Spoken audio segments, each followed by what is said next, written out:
My name is Kimberly, and this is my story. I grew up in a small town, went to the local high school, and that's where I met Jason. He was this tall, charming guy, always the center of attention. We were both just teenagers, but it felt like love at first sight. We started dating, and before we knew it, we were inseparable. We got married when we were just 20. Looking back, we were too young and naive, but at the time, it seemed like the perfect fairy tale. Jason was always the fun-loving, carefree type. He had big dreams and a bigger personality. I was more grounded, focused on building a stable future. We balanced each other out, or so I thought. Not long after we got married, I found out I was pregnant with our daughter, Lily. It was a surprise, but a welcome one. Jason was over the moon, and for a while, it felt like we were on top of the world. We were this young couple, excited about starting a family and building a life together. But as time went on, cracks started to show. Jason's carefree attitude started to feel more like irresponsibility. He was always chasing the next big thing, never satisfied with what he had. Meanwhile, I was working hard, trying to keep everything together for Lily's sake. I could see he loved her, but he was more interested in his own adventures than in being a responsible father. One evening, after putting Lily to bed, I sat down with Jason in the living room. I needed to talk to him about his spending habits and lack of focus. It was a conversation I had been dreading, but it had to be done. "Jason, we need to talk," I started, trying to keep my voice calm. "What's up, Kim?" he asked, not taking his eyes off the TV. "I'm worried about how we're handling things," I said. "We need to be more responsible, especially with Lily in the picture now." Jason shook his head. "You're always worrying about the future. Why can't we just enjoy the present?" "Because the present is a mess, Jason," I shouted back. "We're barely making ends meet, and you're out there buying new gadgets and talking about trips we can't afford." A few weeks later, after another argument about his latest impulse buy, I made the decision to end our marriage.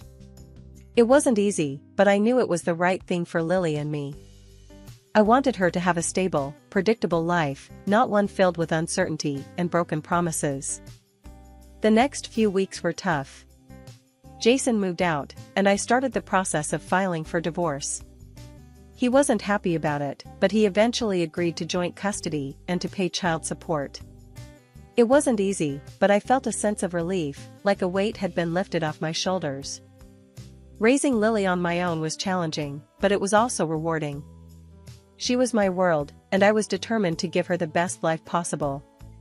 I found a job that allowed me to provide for us, and slowly, we settled into our new routine. Over time, Jason and I found a way to be civil with each other. He would visit Lily occasionally, and he always made sure to send the child support on time. For that, I was grateful. It wasn't the life I had imagined when we first got married, but it was a life that worked for us. Lily had just turned 18, and we were celebrating her acceptance into law school. It was a big deal for both of us. She'd worked so hard, and I was incredibly proud. I decided to have a special dinner to mark the occasion, and for the first time in a long while, I invited Jason, her father, to join us. When I called him, he sounded genuinely pleased to be invited. "Hey, Jason, it's Kimberly. I'm planning a dinner for Lily. She got into law school, and I thought it'd be nice if you came," I said, trying to keep it casual. "Kimberly, that's great news. I'll be there," he said, and we hung up. The night of the dinner, I was a bundle of nerves. I wanted everything to be perfect for Lily. I'd prepared her favorite dishes and set the table nicely. When Jason arrived, he looked surprisingly good, dressed in a crisp shirt and slacks, carrying a small gift. Lily came down the stairs, beaming when she saw her dad. "Dad, you made it."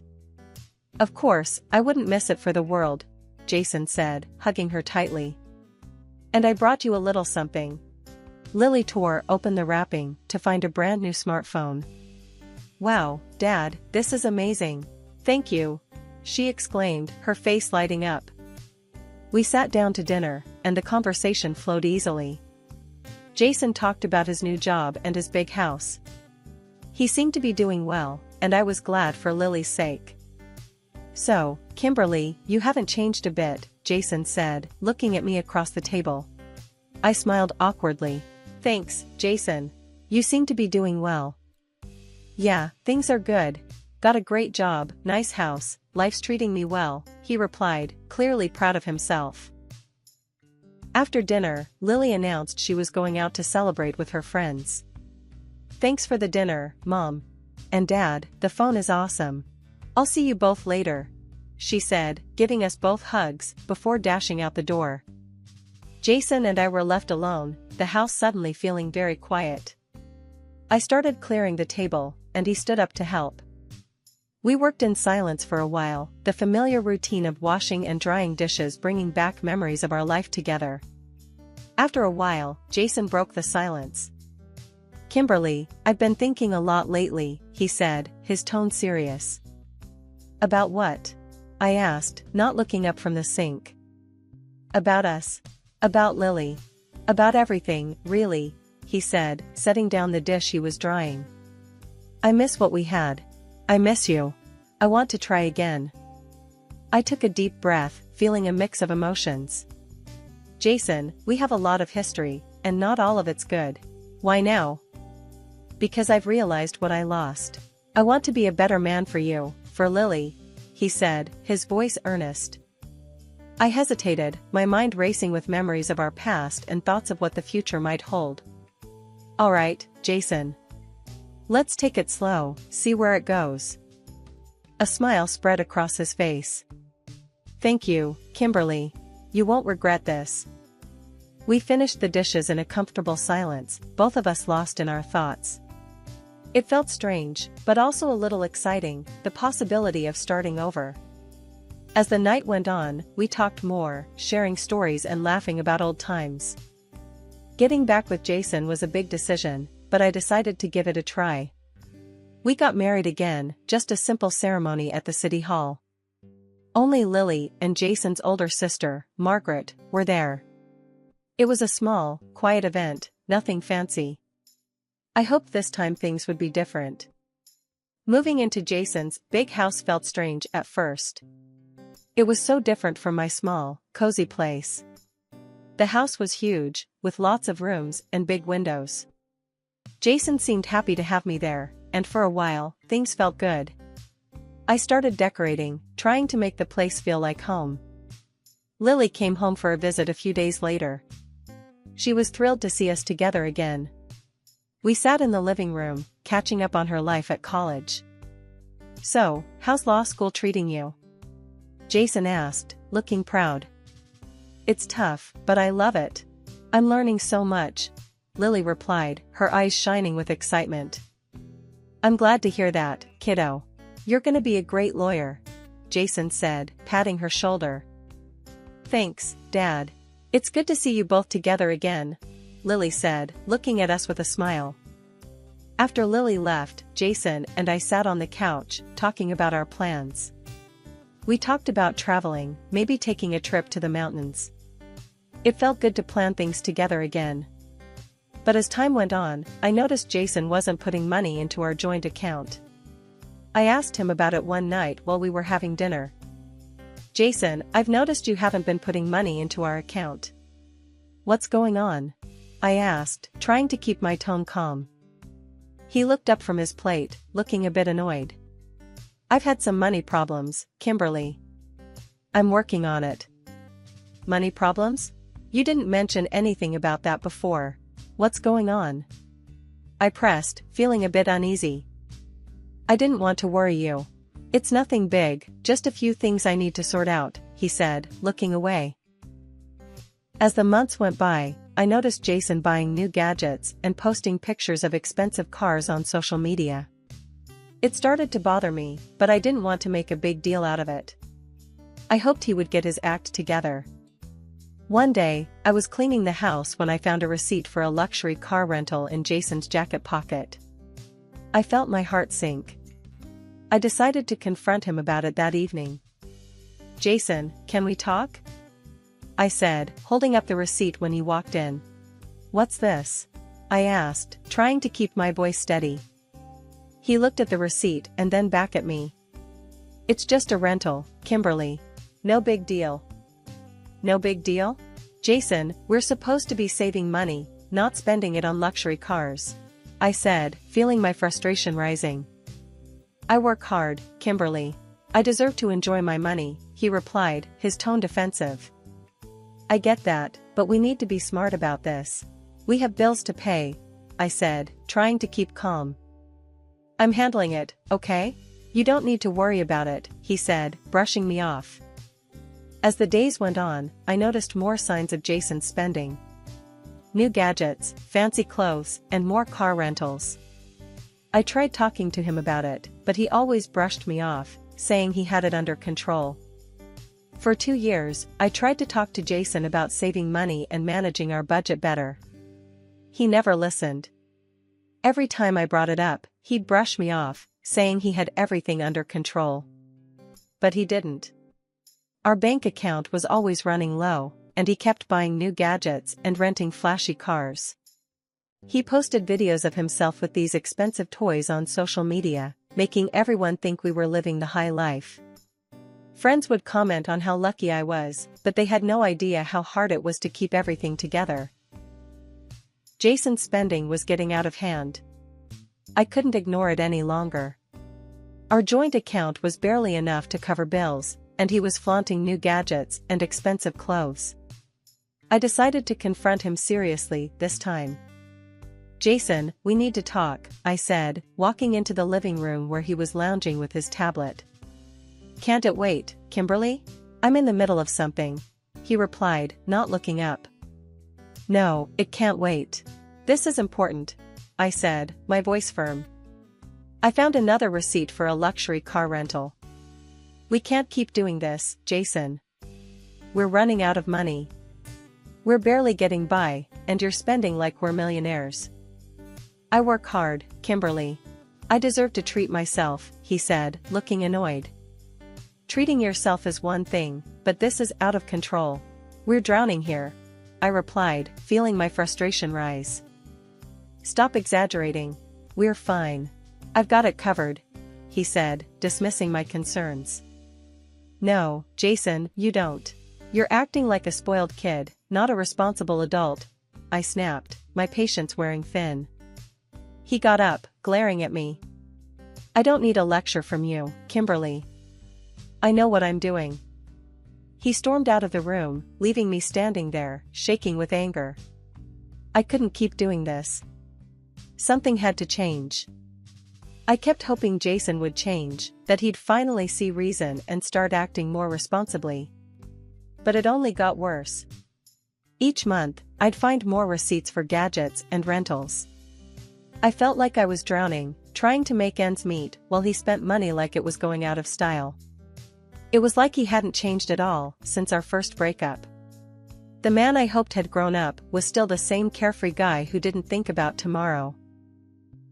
One day, I got a call from my brother. Our mother had died. She lived in the same city where Lily was studying. The news hit me hard. I told Jason, and we decided to take the train to say goodbye. It was a long, silent journey. I was lost in my thoughts, trying to process the loss. When we arrived, Lily was there to meet us. Her face was pale, her eyes red from crying. We hugged tightly, finding some comfort in being together. The farewell was modest, just close family. My brother and I did what needed to be done without any fuss or luxury. It was what Mom would have wanted. During the service, I looked around and realized Jason wasn't there. I felt a pang of worry and turned to Lily. Have you seen your father? I asked, trying to keep my voice steady. She shook her head, looking just as confused. No, Mom. I haven't seen him since we got here. I felt a knot in my stomach, a mix of worry and frustration. This was typical of Jason, disappearing when I needed him most. But I pushed those feelings aside, focusing on saying goodbye to my mother. Jason came up to me only after the ceremony was over. I was very tired, so I didn't ask him where he had been all this time. After the funeral, we gathered at my mother's house for the will reading. It was just me, my brother Tom, Lily, Jason, and a few close relatives. The lawyer, Mr. Harris, a longtime family friend, opened the envelope and pulled out a few sheets of paper. To my daughter, Kimberly, I leave the house and all its contents, Mr. Harris read aloud. To my son, Tom, I leave my savings and any remaining assets. I felt a lump in my throat. The house was a big responsibility, but I was grateful. It was full of memories, a place where I could still feel my mother's presence. I looked over at Tom, who was nodding, seemingly okay with the arrangement. Suddenly, Jason, who had been silent until now, stood up. We need to sell the house. It's too much for Kimberly to handle on her own, he said, his tone more demanding than concerned. I stared at him, shocked. Jason, what are you talking about? We just heard the will. The house is mine. Exactly. It's your house, so we should sell it and split the money, Jason insisted, his face flushed with frustration. No way, Dad, Lily interjected, her voice firm. I lived here with Grandma while I was in college. I plan to keep living here. Jason waved her off. Lily, this is between the adults. Kimberly, we need to be practical about this. Practical? You're talking about selling my mother's house like it's just another asset, I said, feeling my anger rising. It is an asset, Kimberly. And as your husband, I have a say in what happens with it. Jason shot back, crossing his arms. Lily stood up, glaring at her father. Dad, I'm studying law, remember? Inherited property isn't shared between spouses. You don't get a say in this. Jason's face turned red with anger. Don't talk to me like that, young lady. This is a family decision, and I'm part of this family. Then he turned to me. If you don't sell the house, I'll divorce you. The room fell silent. All eyes were on us. I could see the shock and confusion on my relatives' faces.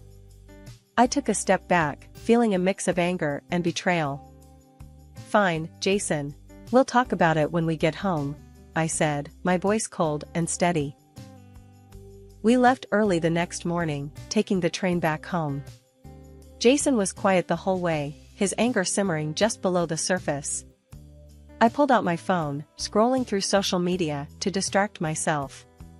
That's when I saw it, a video Jason had posted. In the video, he was standing in front of a lavish funeral setup, talking about how close he was to my mother and how much he was suffering. The comments were filled with sympathy, and the video had over 1 million views. I felt a wave of anger and disbelief. He wasn't at my mother's funeral because he was at another funeral across the cemetery, filming himself against the background of the coffin of a rich businessman. I couldn't believe how hypocritical and deceitful he was. Without looking up, I said, Jason, you're in for a surprise when we get home. He looked at me, a smug smile on his face. So, you've decided to sell? Good. We'll make a nice chunk of change. I'm thinking of getting a new car with the money. I just shook my head, sadly, not saying another word. The train ride felt endless, my mind racing with anger and disappointment. When we got back to Jason's house, there was a surprise waiting for him, his older sister, Margaret, sitting at the dining table. I had called her in advance and asked her to come over for this conversation. The moment Jason saw her, he froze, his confident demeanor vanished. Margaret, what are you doing here? Jason asked, his voice trembling a bit. Margaret looked at him sternly. I'm here because Kimberly called me. We need to have a serious talk, Jason. Sit down. Jason hesitated, then slowly walked over and sat down across from her, looking nervous. I could see the fear in his eyes. I took a deep breath, ready to lay everything out on the table. Margaret, I need to tell you what's been going on. I began, my voice steady. Jason has been spending excessively on gadgets and car rentals. He's been demanding that I sell my mother's house and even threatened me with divorce if I didn't agree. Margaret's eyes narrowed as she turned to Jason. Is this true, Jason? Jason looked down, not meeting her gaze. It's not as bad as she's making it sound, Margaret. Not as bad? I snapped. You've been wasting money left and right and trying to bully me into selling my mother's house. That's pretty bad, Jason. Margaret shook her head, disappointment etched on her face. Jason, you haven't grown up at all. You're still acting like a child. You've never achieved anything on your own. Jason looked up, a mix of anger and shame on his face. That's not fair, Margaret. I've tried my best. Your best? Margaret scoffed. The house you're living in isn't even yours. It's mine. I let you live here because I felt sorry for you. And now I find out you've been wasting money and bullying Kimberly? Jason's face turned pale. Margaret, I didn't mean for things to get out of hand. Out of hand? Margaret repeated, her voice cold. You've been living off my generosity and trying to push Kimberly around. And do you know what else? I've been paying Lily's child support, not you. You couldn't even be bothered to take care of your own daughter. You should be grateful to God for having a wife like Kimberly. You don't deserve her. I felt tears welling up in my eyes at Margaret's words. I turned to Jason, my voice trembling with emotion. Jason, the house should go to Lily. She's an adult now, and it's her legacy. Jason suddenly jumped up, his face red with anger. I don't give a damn about Lily. I want half the money from the sale of that house, or else I want a divorce. The room fell silent. I couldn't believe what I was hearing. I took a deep breath, trying to keep my composure. You don't care about your own daughter? Fine, Jason. I reached into my bag and pulled out the divorce papers I had prepared earlier. I handed them to him, my hands shaking. Here are the divorce papers. Sign them. Jason's hands trembled as he reluctantly signed the papers. You're making a big mistake, Kimberly. No, Jason. The mistake was thinking you'd ever change, I said, feeling a strange sense of relief wash over me. Jason finished signing and then bolted out of the house, slamming the door behind him. I stood there, feeling a mix of exhaustion and liberation. Margaret walked over to me, placing a comforting hand on my shoulder. Kimberly, thank you for everything you've done for my brother. And you've got Lily. You'll get through this. After the divorce, I packed up and moved back to the city where I grew up. It felt good to be back in my mother's house, surrounded by familiar memories. The house needed some work, but it was home. It was a place where I could start fresh. Lily graduated from college not long after. She married a wonderful guy, and now she's expecting a baby. I'm excited to become a grandmother. Life was starting to feel settled and peaceful, something I hadn't felt in a long time. One afternoon, I was in the garden, pulling weeds, when my phone rang. I wiped my hands on my jeans and answered it, seeing Jason's name on the screen. Hello? I said, already feeling a knot in my stomach. Kimberly, it's Jason. I need to talk to you, he said, his voice sounding desperate. What do you want, Jason? I asked, trying to keep my voice steady. I'm in big trouble, Kimberly. I've got debts piling up, and I need your help, he blurted out. No, Jason. I'm not giving you any money, I said firmly. But Kimberly, I need you. We could try again, you know, make things right this time, he said, his voice almost begging. I couldn't believe what I was hearing. You want to get married again? Are you out of your mind? Come on, Kimberly. We had good times too. We can start over, he said, trying to sound convincing. Jason, we're done. I've moved on, and you need to do the same. I'm not marrying you again, and I'm definitely not giving you money, I said, feeling my anger rise. He sighed heavily on the other end of the line. I thought you'd understand. I thought you'd want to help me. I've helped you enough, Jason. It's time you stand on your own 2 feet, I replied, my voice cold. Fine, Kimberly. I see how it is, he said, his voice turning bitter. Goodbye, Jason, I said, and hung up the phone. I stood there for a moment, feeling a strange mix of relief and sadness. I had finally closed that chapter of my life for good. Jason's problems were no longer my problems, and I felt a weight lift off my shoulders. I went back to my gardening, feeling more at peace than I had in years. I was ready to focus on my future, on my daughter, and on the new grandchild that was on the way. I was done looking back. It was time to embrace the life ahead of me, with all its possibilities.